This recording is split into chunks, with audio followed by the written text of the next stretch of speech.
মই বি.কে. ৰাজশ্ৰী। মই এখন কিতাপ লিখি আছোঁ। নামটো কিতাপখনৰ হ'ল পৰিত্ৰাণ, অৰ্থাৎ বিপদ বিঘিনিৰ পৰা উদ্ধাৰ হোৱাৰ এক উপায়। এই পৃথিৱীত আমি বৰ্তমান সকলোৱে দুখৰ বোজা কঢ়িয়াব লগা হয়, কিয়নো আমাৰ জীয়াই থকা কালত আমি দুখ আৰু সুখ ভুগিবলগীয়া হয়। কিন্তু আমি এই দুখ আৰু সুখক লৈয়ে জীৱন যাপন কৰিব লগা হয়।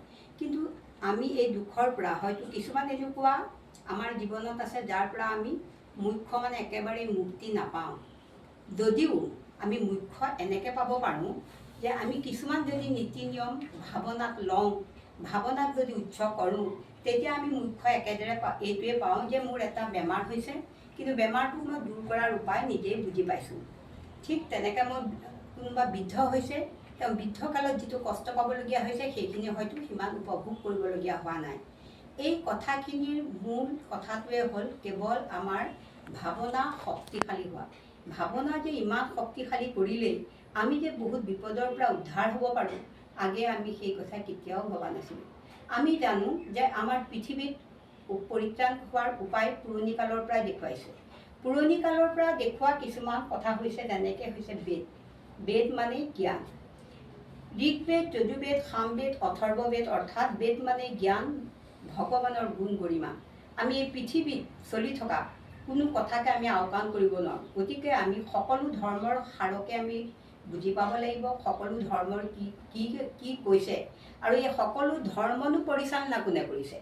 ভগৱানৰ দ্বাৰা সৃষ্টি হোৱা আত্মাবিলাকেইটো অভিনয় কৰি পৃথিৱীত চলি আছে।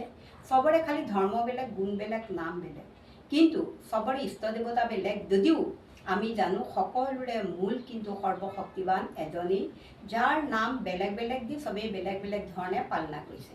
তেন্তে ভগৱানৰ গুণ গৰিমাৰ মহিমা কিমান আমি বুজিব লাগিব। ভগৱানৰ মহিমা অপাৰ বুলি কোৱা কথাষাৰৰ অৰ্থই হৈছে তেওঁৰ গুণ গোৱা মানেই শক্তি আহৰণ কৰা। ভগৱানৰ গুণবিলাক কোনবিলাক? যিবিলাক আমি আত্মাত বিৰাজমান কৰিলে আমি সকলো বিপদৰ পৰা পৰিত্ৰাণ হ'ব পাৰোঁ। খণ্ড খণ্ডকৈ পৰিত্ৰাণ হোৱাৰ উপায় সকলো এই কিতাপত বৰ্ণনা কৰা হৈছে। তাৰে থুলমূলকৈ মই আজি কেইশাৰীমান ক'লোঁ, যাক পঢ়িলে হয়তো সকলোৱেই পৰিত্ৰাণ যিকোনো কথাৰ পৰা হোৱাৰ উপায় পাব। গতিকে পঢ়ুৱৈসকলে যদি পঢ়ি কিবা উপকৃত হয়, তেতিয়াহ'লে মই আত্মাই বহুত ধন্য মানিব পাৰিম নিজকে। সেয়ে কৈছে যে সকলোৱে শ্ৰৱণ কৰা, কি কৰা? ভাল কথা শুনা। সেই ভাল কথাখিনি আত্মাত লোৱা, কীৰ্তন কৰা মানে গুণ গোৱা। সদায় আমি কাৰ গুণ গাব লাগে? ভগৱানে যিখিনি শ্ৰেষ্ঠ মহিমা দেখুৱাইছে, যে যিখিনি আত্মাক ল'লে আমি সকলোৱে সকলো বিপদৰ পৰা উদ্ধাৰ হ'ব পাৰোঁ। তেওঁৰ বাণীতেই পৃথিৱী ৰসাল হৈ আছে। যিদৰে ফল এটা সোৱাদ পোৱা হয়, যেতিয়া ফলটো ৰসাল হয়, কিন্তু ফলটো যদি শুকান হয় তাক জানো কোনোবাই গ্ৰহণ কৰিব পাৰিব? ঠিক সেইদৰে ভগৱানৰ গুণখিনিতেই সকলো জ্ঞানৰ ৰস সোমাই আছে, যাক শুনিলে জীৱন সাৰ্থক হয়। ভৱসাগৰ পাৰ হ'ব পাৰি, অৰ্থাৎ চিন্তাৰ সাগৰখনৰ পৰা উদ্ধাৰ পাব পাৰি। আমি দেখোঁ যে এই পৃথিৱীত কিমান মন্দিৰ, নামঘৰ, গীৰ্জা, গুৰুদ্বাৰ, মছজিদ আছে। সেইসমূহ পবিত্ৰ অনুষ্ঠানত আচলতে কি হয়? কেৱল প্ৰত্যেক ধৰ্মৰে ইষ্টজনৰ গুণ গৰিমা পুৱা গধূলি চৰ্চা কৰা হয়। গুণৰ তেতিয়াহ'লে মহিমা কিমান? এই গুণ ক'ত থাকিব লাগে? আমাৰ আত্মাত থাকিব লাগে। আত্মাৰ সৃষ্টিকাৰী কোন? স্বয়ং ভগৱান। কিন্তু ভগৱানৰ সেই গুণখিনি আত্মাত বিৰাজমান কৰিলে আমি সকলোকে শান্তি দিব পাৰোঁ, নিজেও শান্তি অনুভৱ কৰিব পাৰোঁ। সকলো ব্যস্ততাৰ মাজেদিও নিৰ্দিষ্ট সময়ত সকলো ধৰ্মই নিজ নিজ ধৰ্মানুষ্ঠানত সময় দিব পাৰে। কিয়নো নিশ্চয়তা এটাই, তাত এনেকুৱা এক শক্তি আছে যি শক্তিয়ে শান্তি আৰু সুখ দিব পাৰে। অলপ সময়ৰ কাৰণে সকলো চিন্তাৰ পৰা মন বুদ্ধিক আঁতৰাই আমি এক বিশেষ শান্তি বিৰাজমান কৰি দিব পাৰোঁ আৰু ল'ব পাৰোঁ। সেয়ে হৈছে ভগৱানৰ শক্তিৰ মহিমা, যি শক্তিয়ে সকলো আত্মাক আকৰ্ষণ কৰে আৰু অভয় দিয়ে।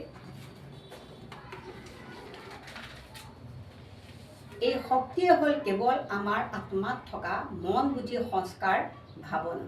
এই মন বুদ্ধি সংস্কাৰ আমি যিমানেই ভাল কৰিম, সিমানেই আমি আত্মাত অন্যকো শান্তি দিব পাৰিম, নিজেও সকলো বিপদৰ পৰা উদ্ধাৰ হ'ব পাৰিম।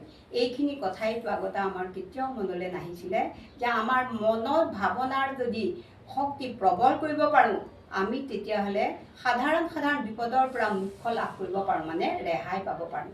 সকলো ধৰ্মই কৈছে অহিংসাই পৰম ধৰ্ম। আমি শুনো আৰু পাহৰোঁ, বেলেগ বেলেগ ধৰ্মৰ বেলেগ বেলেগ বিচাৰ নকৰি যদি আমি সকলো ধৰ্মৰ মূল সাৰটো সকলোৱে বাছি লওঁ, তেতিয়াই আমাৰ ভগৱানৰ লগত অৰ্থাৎ সৰ্বশক্তিমানৰ লগত সম্বন্ধ স্থাপন হয়। ভগৱান সৰ্বশক্তিবান এজনী, মাত্ৰ তেওঁ সকলোৱে নাম দি নিজৰ নিজৰ কৰি লৈছে।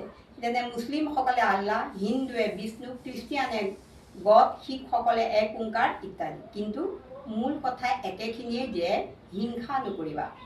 অহিংসা অস্ত্ৰেৰে এই পৃথিৱীখনৰ সকলোতে বিজয় হ'ব পাৰি। আমি যি শাস্ত্ৰই নপঢ়োঁ, জ্ঞান আমি একেটাই পাওঁ যে আমি আমাৰ এজন কৰ্তাক ভাবিব লাগে। তেওঁক পোৱাৰ উপায়টোৱে হৈছে ভাৱনা। ভাৱনাই হৈছে পৰিত্ৰাণৰ উপায়। ভাৱনাৰ জৰিডাল ইমান দীঘল যে মৰ্ত্যত থাকিও পৰম পিতাৰ স্থান পৰম ধামলৈ পঠাব পাৰোঁ। এতিয়া এই ভাৱনাৰ গুণসমূহ হ'ল, ভাৱনা এনেকুৱা এক জৰি, এই জৰিৰ বান্ধ কোনেও ছিঙিব নোৱাৰে।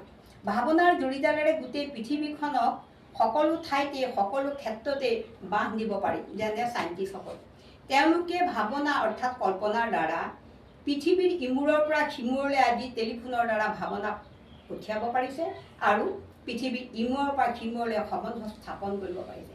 ঠিক সেইদৰে আমিও যে মনৰ ভাৱনা ভগৱানৰ লগত আমি ৰিজাব পাৰোঁ, মিলাব পাৰোঁ, তেন্তে নিশ্চয় ভগৱানৰ মহিমাৰ অপাৰ শক্তি আমাৰ আত্মাত লাভ কৰিব পাৰোঁ। আমাৰ আত্মাত ভাৱনা শক্তি প্ৰবল কৰিব পাৰোঁ আৰু এনেকুৱা ভাৱনাৰ শক্তিৰে আমি নিজৰ সকলো পৰিত্ৰাণৰ উপায় পাব পাৰোঁ।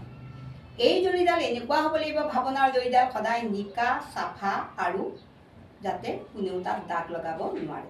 এতিয়া কথা হ'ল, এই ভাৱনাৰ সৃষ্টি হ'ল কেনেকৈ, কোনে কৰিলে? এই ভাৱনাৰ সৃষ্টি হ'ল স্বয়ং ভগৱানৰ দ্বাৰা। কিন্তু আমি যদি আমাৰ ভাৱনা শুদ্ধ কৰিব পাৰিলে পৰিত্ৰাণ পাব পাৰোঁ, তেন্তে আমি আমাৰ ভাৱনাৰ শক্তি প্ৰবল নকৰোঁ কিয়? আজি ইমানতে সামৰিলোঁ। ইয়াৰ পিছৰখিনি পৰিত্ৰাণৰ কি কি উপায় আছে, ভাৱনাৰ কিদৰে প্ৰবল কৰিব পাৰোঁ, ক্ৰমান্বয়ে তাত কৈ যাম। যদি পঢ়ুৱৈসকলে উপকৃত হয় বা কিতাপখনৰ দ্বাৰা যদি কিবা উপকাৰ হয়, নিশ্চয় মই নিজকে ধন্য মানিম। ওম শান্তি। বি কে ৰাজশ্ৰী।